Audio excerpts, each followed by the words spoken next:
Welcome to JTV news. Medchal Malkajgiri జిల్లా షామీర్పేటలోని నల్సార్లా యూనివర్సిటీలో management విద్యార్థులు ధర్నా చేపట్టారు.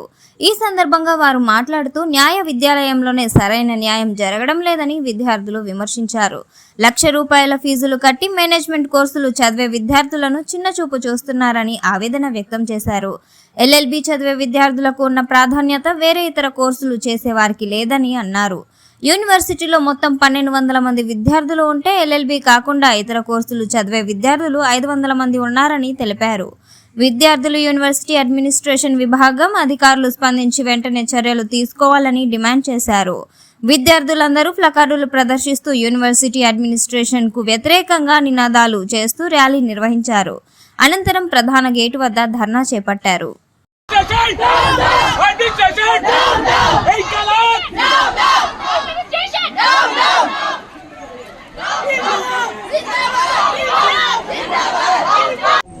బ్రీఫ్గా స్టోరీ చెప్తాను ఏమవుతుందని చెప్పేసి, మేము ఏం మా బాధ ఏందని చెప్పేసి, ఇన్ని సంవత్సరాల నుంచి మేము భరిస్తుంది ఏందని చెప్పేసి. ఇది ఇండియాలో గత కొన్ని సంవత్సరాలుగా ఇండియాలో టాప్ 3 యూనివర్సిటీ, టాప్ 3లో వస్తుంది యూనివర్సిటీ లాలో. అంటే అర్థం ఏంటి?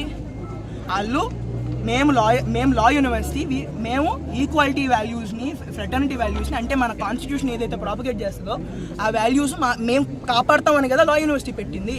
దాని తర్వాత పాలసీలు చేంజ్ అయ్యే మమ్మల్ని అందరినీ పిలిచారు, మా ప్రోగ్రాములు స్టార్ట్ చేశారు, మాకు అడ్మిషన్ క్రైటీరియాలు పెట్టారు, మాకు ఫీజు పెట్టారు.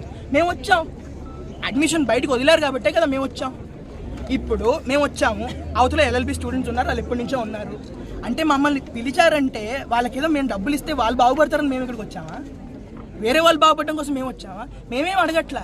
మేము అడుగుతుంది ఏంటంటే బేసిక్ రైట్ టు ఓట్ ఇవ్వండి అయ్యా. మేము కడుతున్న దానికి మేము క్యాంపస్లోకి వచ్చిన తర్వాత మమ్మల్ని స్టూడెంట్స్ లాగా చూడండి, అంతే అడుగుతున్నాం. సెకండరీ గ్రేడ్ సిటిజన్స్ అంట, ప్రతి దాంట్లోనూ మాకు అన్నీ అంతే. మేము ఎక్కువ ఫీజు కడతాం, ఫెసిలిటీస్ ఏమి ఉండవు. అడగడానికి ఎవరో ఒకరు ఉండాలి కదా పైన.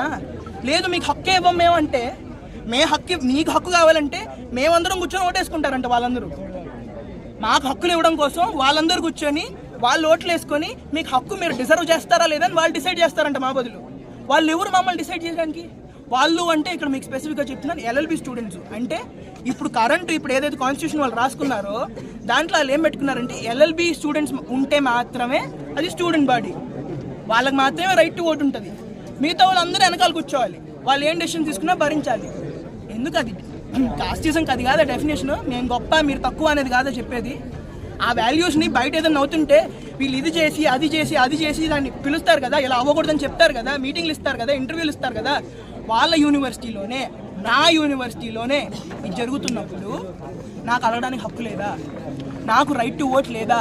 నన్ను ఈక్వాలిటీతో ట్రీట్ చేయొద్దా? నేను కడుతున్నా, మా అమ్మ నాన్న కష్టపడి నాకు డబ్బులు కడుతున్నారు, నేను ఇక్కడ చదువుకోవడానికి వచ్చాను. వేరే వాడు బాగుపడ్డాను నేను రాలేదు కదా. అందరం కలిసి బాగుపడటం అదో పద్ధతి. ఒకళ్ళ దగ్గర నుంచి ఇంకోళ్ళు తీసుకొని ఒకళ్ళు బాగుపడిపోయి ఇంకోళ్ళు వెనకబడిపోవడం అదేం పద్ధతి? అందరం కలిసి వెళ్దాం ముందుకి. నేను అంటున్నా,